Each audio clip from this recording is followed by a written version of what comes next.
Welcome to Gurukul Lectures. In the ongoing series of Team Leadership and Development, today is the last lecture in the series and we will be talking on successful women entrepreneur case studies.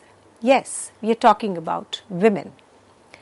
Being women, everyone should feel proud of themselves, looking into every field of life, as it may be managing of corporations or managing of household things or sports world.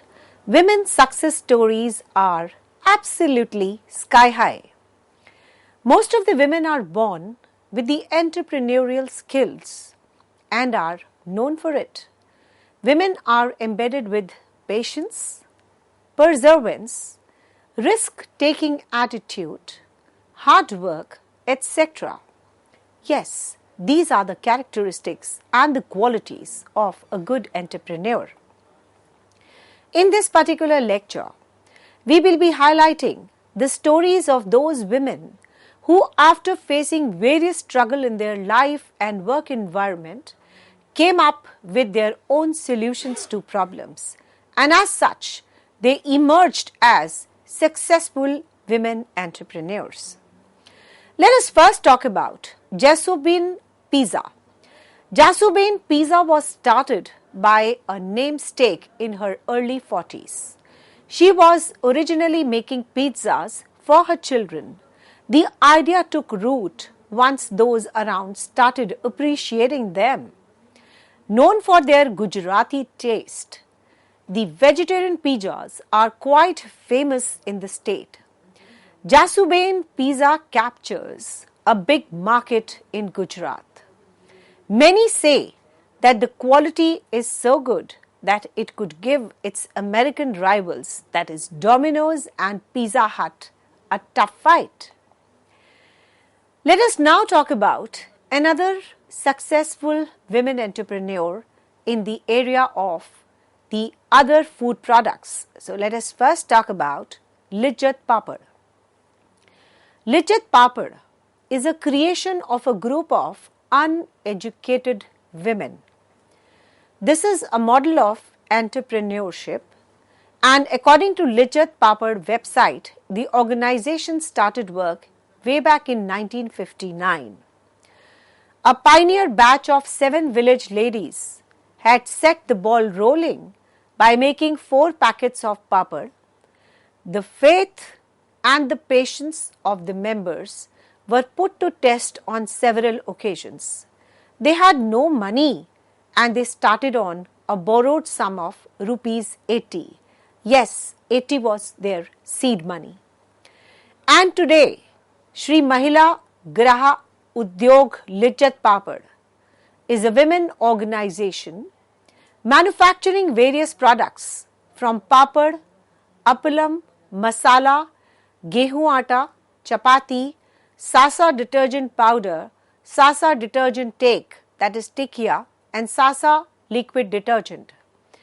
The membership has expanded from an initial number of 7 sisters from one building to over 43,000 sisters throughout India. Yes, this overall growth is substantial. This is huge, and this is just because of the commitment of those 7 sisters who started the ball rolling, and now the number has reached to 43,000 sisters pan-India. Lijjat is a highly popular papad brand in India. While many may remember the buck-tooth bunny that appeared in their TV commercial, many may not be aware of the fact that it's the power of the rural women and their self-employment initiatives. Shri Mahila Graha Papad Udyog, which made the brand possible, started with a loan of rupees 80 only, and today the cooperative has an annual sales of more than 300.1 billion. So see the amount of 80 rupees to 3.1 billion, which is substantially very, very high. So next, let us talk about Amul, that is successful because of the women. Amul, yes, the taste of India. Amul's dairy development model is a great example of the ground level work that women do to make it a success. Amul receives a global acclaim today, which is mainly due to the women who work relentlessly. Amul model of dairy development is a three-tiered structure with the dairy cooperative societies at the village level.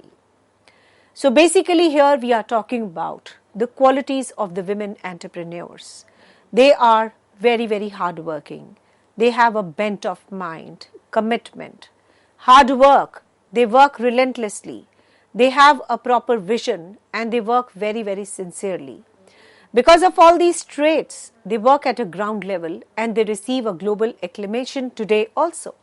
And this Amul development model of dairy development is a three-tiered structured with the dairy cooperative societies at the village level, federated under a milk union at a district level, and a federation of member unions at the state level also.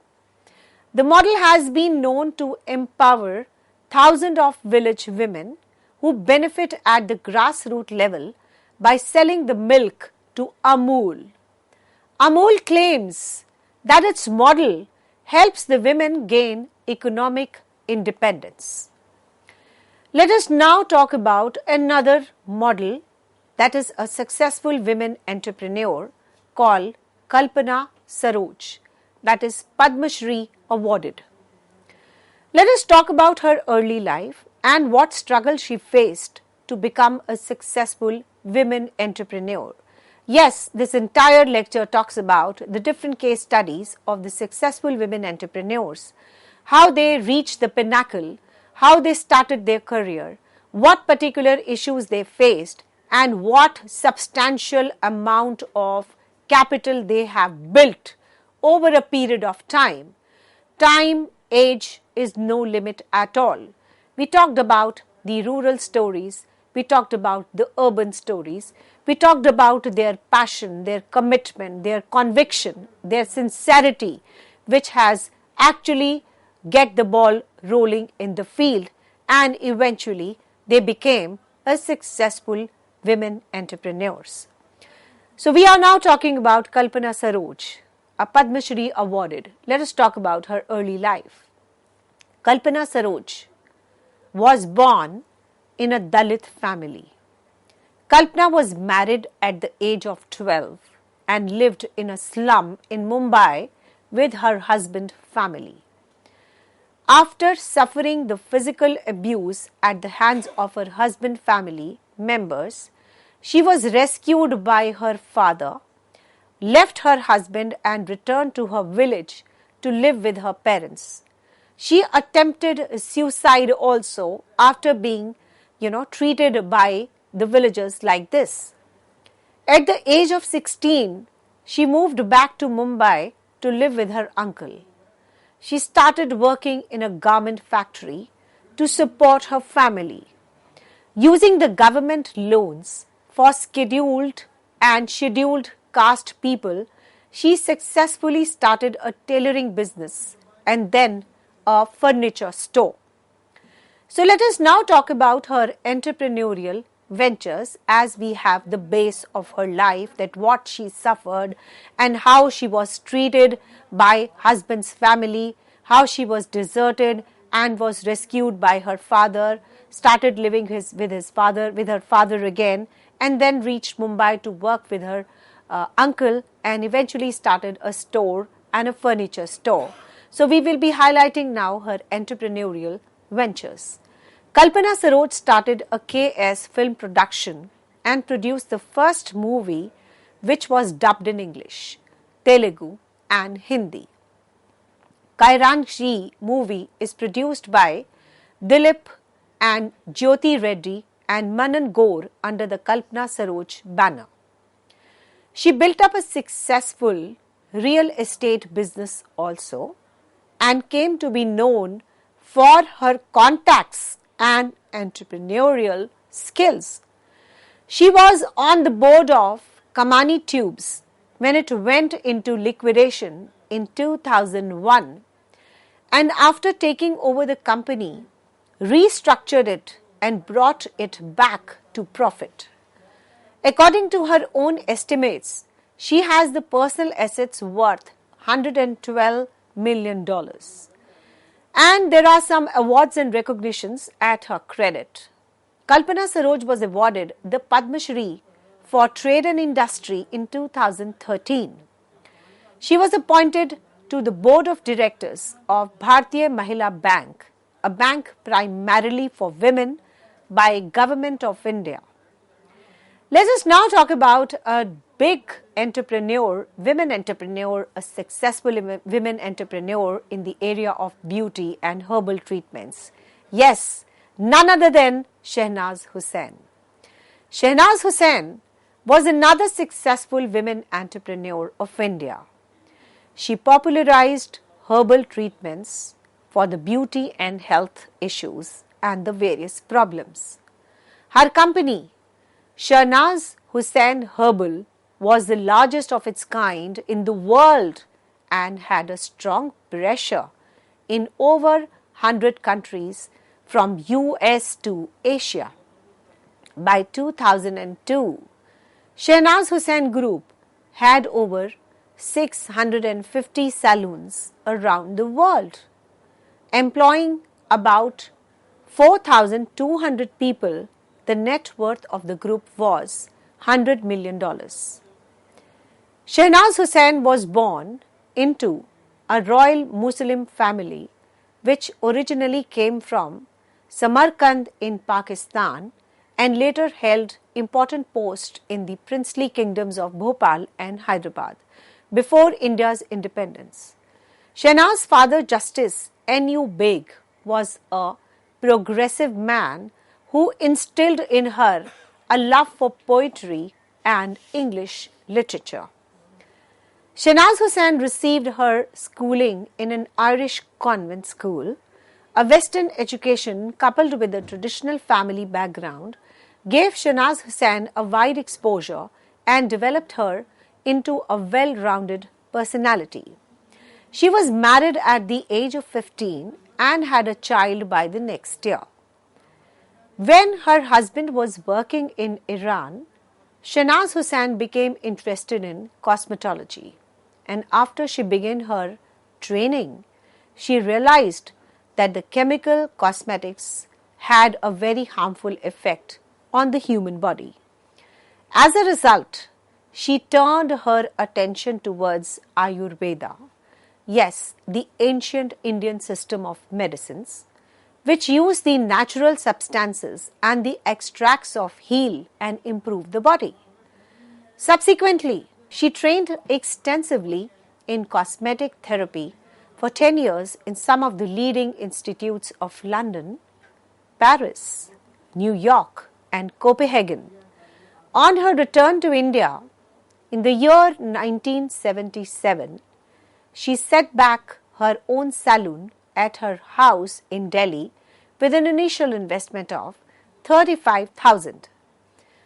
Instead of offering the chemical treatments like other salons, Shehnaz Hussain Saloon offered Ayurveda treatments. Shehnaz Hussain custom-made natural products for the skin and her hair problems quickly became successful. Shehnaz Hussain pioneered the commercialization of Ayurvedic cosmetics until she started her business.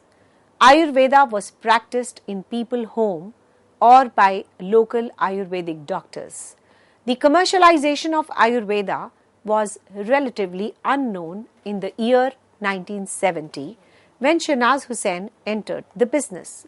So she got the first mover advantage. Shehnaz Hussain capitalized on her deficiency. She identified the Ayurveda as a niche market and catered to it. Her products gained popularity in India and her treatments were booked months in advance. So it was encouraged by her success in India. Shehnaz Hussain started exploring the avenues abroad. She was disturbed by the fact that India was not represented in any of the international beauty forums. Determined to change the situation, she represented India for first time in CIDESCO Beauty Congress, where she was appointed the president for the day's proceedings. She used this opportunity to focus the world attention on India and on Ayurveda. So she had all the traits of an entrepreneur, which made her a successful women entrepreneur. The turning point in her business came when she represented India at a Festival of India in the year 1980. Her team was given a counter in the perfumery section of Selfridges in London. She managed to sell her entire consignment in just 3 days and also broke the store's record for the cosmetic sales for the year. As a result, she was offered a permanent counter in Selfridges. Shahnaz Hussain was also the first Asian whose products were retailed in the galleries in Paris and to be featured in 18-foot shop window of the store, which was actually a matter of pride. So see the success story of Shahnaz Hussain, how she raised up to the ladder and achieved the success by all her skills. She found the gap. She was took the first mover advantage. She found the deficient gap and tried to bridge it at the highest possible level and took the advantage of naturopathy and the natural treatments for the skin, proving that the chemical treatments were bad and harmful for the body. Although it was not easy to enter the highly competitive Western market, especially difficult to attract the attention to the Indian system of Ayurveda, she was able to gain a firm foothold in the markets. Shahnaz Hussain products were carried by many prestigious stores across the world, such as Harrods and Selfridges in London, the Galleries in Paris, Bloomingdale's in New York, the Seiyu chain in Japan, Sultan store in the Middle East, and other exclusive outlets in the Middle East, Asia, and Africa. How she started with just a small beauty parlor worth 35,000, how she shooted, rooted, and expanded her business across the globe, how she was successful in planting her products in the various countries like East Asia, Africa, America, London, etc. Now let us talk about another good and important entrepreneur, that is Rupa Rani, a success story that fueled the dreams of many women. Confederation of Women Entrepreneurs. Confederation of Women Entrepreneurs, as the name suggests, is an NGO, social organization engaged in the social and economic upliftment of the women through entrepreneurship. COWE, C-O-W-E slogan, Gearing Women Power, stands for a democratic structure of COWE and stands of the women, for the women, and by the women. She has organized many workshops for women in Pulekes Nagar, Sumengali Seva Ashram, Hebel and surrounding areas of RT Nagar. She has also held the workshops in IT sectors for the companies like GE, Wipro, ANZ Bank, Accenture, etc. COWE has opened the chapters in Andhra Pradesh, in Delhi, in Jharkhand, Tamil Nadu, Uttar Pradesh, Uttarakhand, and the West Bengal, and is hoping to more chapters across India. And now the Karnataka chapter is taking a delegation of women entrepreneurs to Hong Kong to explore the international trends in the market during the Fashion Week. The idea is to look for the ideas to sustain the business in India and to look for innovative products. Now, what is the life before entrepreneur? Initially, she was a homemaker, and then she got bored and wanted to start a business just while away some time. She started a medical shop, but after the children were born, it was very difficult for her to run it. So then she started making the candles, succeeded and invested about 600 into expanding the business. She continued with the business for about 18 years. She took part in international exhibitions to sell her candles and started exporting them to other countries like Australia, US, Malaysia and Sri Lanka in the past 4 years, and she was diversified her business into designing the interiors also. Meanwhile, through organizations like Awake and Cow, she traveled with a lot of delegation and took part in the conferences. At Cow's Karnataka chapter, institution trained the women in image consulting, fashion technology, decorating candles, apparel designing, chocolate making and more. Many women from the IT sector are quitting their job and taking up the entrepreneurship because they don't want to slog for someone else. So there are some suggestions from Rupa Rani. There are a lot of opportunities available for women today which they are not aware of. In government and private sectors, there are certain schemes for the women. Cow play a very important role of a nodal agency between the women entrepreneurs and the government so that the schemes can reach the women they are meant for. There are some important struggles faced by them. In her quest to empower the women, she has realized that she may try her best to show the way forward, but only a few women try to take the knowledge about the schemes forward. Now she is taking these women entrepreneurs to Hong Kong in a delegation to show them the world for women, to know their interest and make them ready for the future. She says, I try to show them that this is a golden opportunity for them to find out a new business avenue. Skills are required too in the field of the entrepreneurship. One should have a passion, knowledge about what they are doing and their ability to invest. Cow conduct counseling sessions for the women to know their interest and make them ready for the future.